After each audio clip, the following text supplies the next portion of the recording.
I would like to welcome you all in the opening of the GCC Germany Forum on Strategic Dialogue and Regional Security.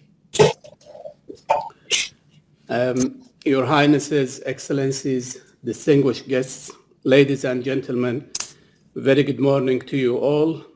I am very pleased to welcome you all today to the second GCC Germany Forum for Strategic Dialogue and Regional Security. Special thanks go to the keynote speakers, panelists, and organizers from the GCC and the Germany side, especially to our partners, the German Arab Friendship Society and the Federal Academy for Security, for their cooperation and efforts in putting this program together. This event builds on the success of the first GCC Germany Forum, which was held in person in Berlin in June 2019. Today, we are meeting virtually due to the current circumstances. The forum today focuses on regional security and GCC Germany cooperation in addressing the challenges COVID-19 pandemic imposed on our lives. Also, it will focus on the opportunities for both GCC and Germany to enhance our mutual interest in trade, investments, education, energy, just to name a few. Since its establishment in May 1981, the Gulf Cooperation Council worked to promote regional integration between its 6 member states in all fields. It has achieved many important milestones and is working for more to come. Over the last 40 years, the GCC confirms its commitment in maintaining security, stability, and prosperity despite great challenges. GCC countries have scored high in economic, social, educational, health, and other developments indicators globally. GCC countries have contributed greatly to maintain energy supply security and the stability of the energy market. GCC actively engaged with the international community to combat terrorism and reject extremism and intolerance. At the same time, GCC have provided generous economic and humanitarian assistance to their neighbors and other countries in need. Ladies and gentlemen, we believe that restoring peace, security, and prosperity in our wider region requires the faithful implementation of the rule of the international law and the UN Charter. In other words, respect for the sovereignty, political independence, and territorial integrity, a commitment to resolve disputes by peaceful means and non-interference in internal affairs. As Germany shares our concerns about the need to restore peace and security in this region, it is important that we have a regular dialogue about these issues. The GCC always value its relation with countries and friends and maintains well-trusted cooperation with them. Needless to say that working together and closely is very much needed to meet the after COVID-19 challenges which spare no one. Ladies and gentlemen, security and peace are important for the region and the world, and it will remain a priority. Yet, we should not underestimate the opportunities ahead of us, and in this regard, I would like to emphasize on another arena of the GCC Germany long-standing relation, and I mean economic trade and investments relations. Our economic cooperation, our people-to-people engagement, our mutual interest in the fields of trade and investments, in health, tourism, education, energy, environment, artificial intelligence, the fourth industrial revolutions, small and medium businesses, are examples of what we can do together to capitalize on such great opportunities. The GCC Secretariat has shared with the German Federal Office a list of proposed themes to launch a comprehensive dialogue for the above-mentioned themes, in which we stand ready to host and organize with our partners a series of workshops and seminars with all the interested parties from both sides. Someone might ask, why are we so keen for such cooperation? And the answer is very straightforward. Germany is one of our main trading partners.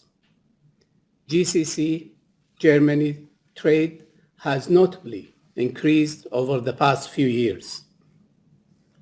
In 2019, the overall volume of two-way trade between GCC states and Germany was worth $26.2 billion, where the German exports to the GCC countries accounted for $22.9 billion, and the GCC exports to Germany total $3.3 billion. We strongly believe that the chance to increase the above totals are huge and visible. Ladies and gentlemen, the pandemic shows how fragile the world is if we work in isolations. But history has taught us that the world is better off when we work together. For this and more, for our mutual interest, for the future we are aiming for our children and grandchildren, let's keep the channels open. Let's keep exchanging ideas and thoughts. And let's set an example of how friends and nations can work for a better world. Thank you once again for your time, and I look forward for a very fruitful dialogue. We hope our third forum can be held in person once circumstances improve. Already, then I may welcome Mr. Dominik Felske. Mr. Felske is the head of commercial optimization at RWE Renewables. RWE is one of the major energy conglomerates in Germany, providers of energy, focusing now also on renewable energy. And by this, we still have another 3 participants, but now I will hand over to Nabil El-Kuwaiter to continue the introduction. Nabil, please. Thank you, Wolf. Speaker Dr. Muhammad Al-Sabban from Saudi Arabia, Energy. He is a former senior advisor to the Ministry of Petroleum, which I don't think exists anymore in that sense. It's now the Ministry of Energy. Dr. Muhammad, would you like to take over and introduce a little bit about, among others, the energy policy of the Kingdom or the GCC countries, please?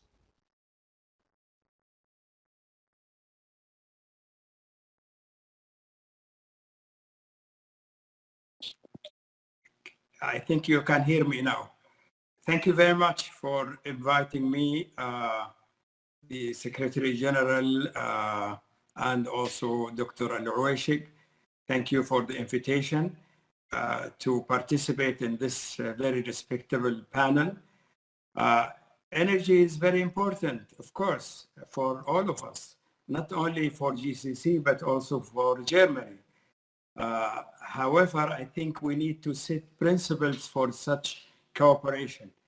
we need to respect the need and priorities of the GCC countries in that regard. Second, that we need to treat each other on equal basis. These two principles are very, very important.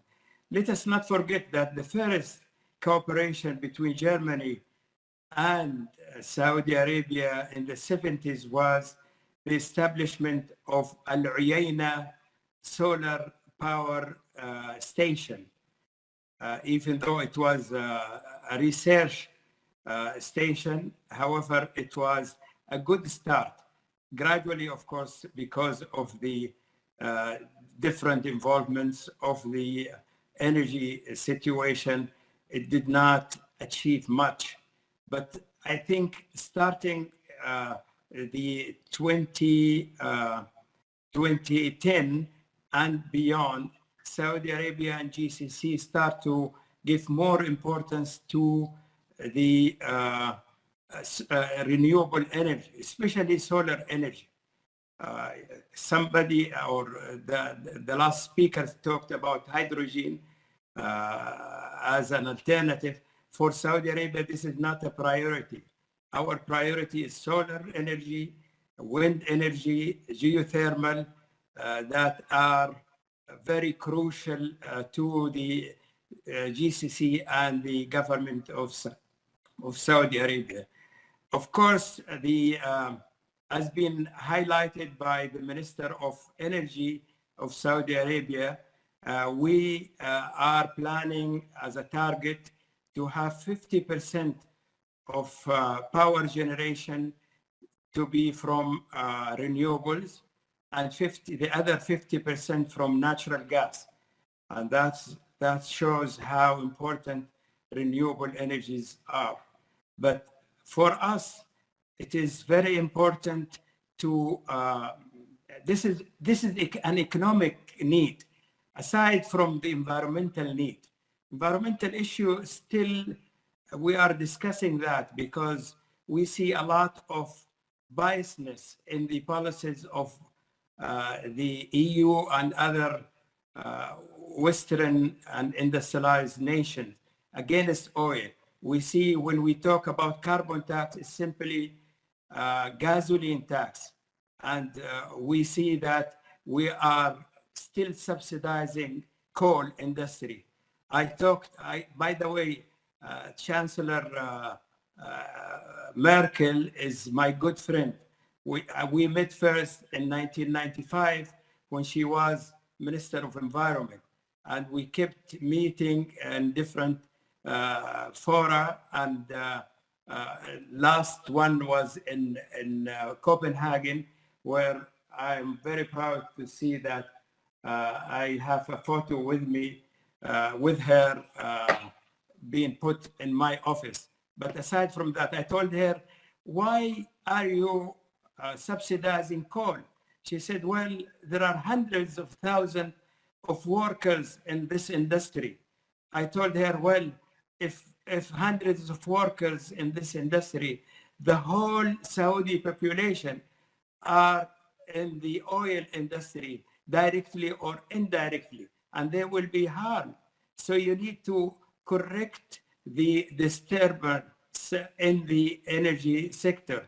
You are taking some of the high taxes being imposed on oil products and giving it to the coal industry. That's nonsense. You are not protecting the environment. You are basically protecting your economic interests. She laughed and she said, well, Professor Al-Sabban, I will leave you with our environment minister to continue discussion. But anyway, I have high respect for her, and I think she is a great woman. But aside from that, I think it is very important to alleviate the biasness with regard to the climate negotiation.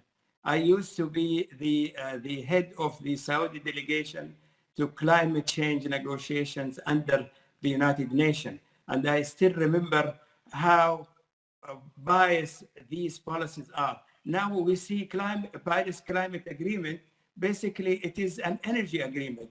they selected only CO2 aside from all other greenhouse gases, and they selected energy sector aside from all other sectors. That's nonsense. This is not how to protect the environment. So I think for Saudi Arabia, we are serious about renewable energy for economic reasons. And if we see that there is no biasness from the part of the Western nations as far as climate policies, then we may continue to explore other renewable energies, including hydrogen. But for the time being, I think this is not a good start for us. I want to conclude that economic diversification is very crucial to Saudi Arabia. Now we are being hit by two events. One is that because of the COVID-19, Saudi Arabia and other GCC countries being hit by the economic slowdown, actually contraction. And the other one is that because of the damaged demand for oil, we have seen oil prices went down from more than $65 per barrel to less than $20 per barrel. Now it is around 40, even though today is about 37. So we are concerned that this is not, sustainable for us. We have huge budget deficit, and our national debt is growing up and up. And I think we need the help of our partners if they are honest and they want to help us and capture opportunities. I like what the Minister of State of Germany said this morning, saying that, well, we are looking for a win-win situation, and we are in the same boat. We are looking for that solution. So please help each other. Let us help each other. Let us transfer technology with concessional basis. Let us start to flourish this area. This area is very important to all of us. Thank you. I'm sorry for taking that long. Thank you very much, Dr. Muhammad, for this very important statement. Now I will hand over to Mr. If you allow me, I want to intervene here. I fully agree with Dr. Al-Uwaishik. This is a hopeless case. We know that negotiations started in the 80s of the last century, not 2 centuries, 1 century. And there was no agreement at all. And now I think we need to proceed with other countries. China is more than willing to have this free trade area, United States and others. For the EU, I don't know why, what is the reason, but it definitely is not the export duties. It is something else. It has to deal with some hidden political issues that were not very transparent. That's one point. The second point that I would like to raise is the argument that has been floated up in the EU and other industrialized countries that it is about time to get rid of oil consumption. That's nonsense, because you are antagonizing GCC countries. When we heard Fatih Birol of the IEA saying, well, the world should end reliance on oil, this is very disturbing, whether it is true or not. But definitely this kind of argument will not be helpful in any kind of cooperation between GCC and other EU, including Germany. So I think we need to put these issues in mind in future discussion between the two sides. Thank you. Thank you very much, Dr. Muhammad. Yeah, I think it's about decarbonizing the oil and gas industry, maybe to make it more climate friendly. But I think we are all aware, and I think even in Europe, in Germany, we are very much depending in our energy supply on gas. So that's obvious. I would like to thank all the participants from my side, and now I hand over. Let me say one point, please. You cannot say decarbonize, because we are, according to the UNFCCC, the Climate Framework Convention, it is all greenhouse gases, not only CO2. But we keep saying carbonize, carbon footprint, etc. This is nonsense. We should stop that and deal with all greenhouse gases in all sectors. Sorry. Thank you very much. I will hand over now to Mr. Nabil Khoueta for the last word in our this session, because then we will continue with the closing session. Nabil, floor is yours. Thank you, Wolf. Thank you, Wolf. I just want to close this session by reminding everybody that in last year's session, I very much enjoyed traveling to beautiful Berlin and the beautiful July weather we enjoyed there in Berlin. And I believe that in traveling to Berlin, whether on the jet or when I arrived using cars to get around Berlin, I must have burned at least, I'm going to say, $400 to 500 barrels of oil by myself, costing around a few $1,000s. This year, we are holding a very similar session. We don't have the pleasure of being in Germany, of course, but still, I mean, each one of us is enjoying exchanging views with other. And we're not burning a single barrel of oil, or at least maybe a few liters with the lights and the air conditioning, whatever we're using in our offices. You know where this is leading. I would love to believe that we will continue to sell oil at a good price and sell a good volume. But I'm afraid that we cannot rely on revenue from oil sales. I don't think it's any policy the EU is following or anything. Technology, not of the electric car, but of the internet and the web has, and the bandwidth is now available, makes it possible to do so many things without going anywhere. And so I think oil demand is doomed, and we need to seriously look at renewable energy to sustain our Gulf economies, renewable energy and water desalination. That is really our only hope.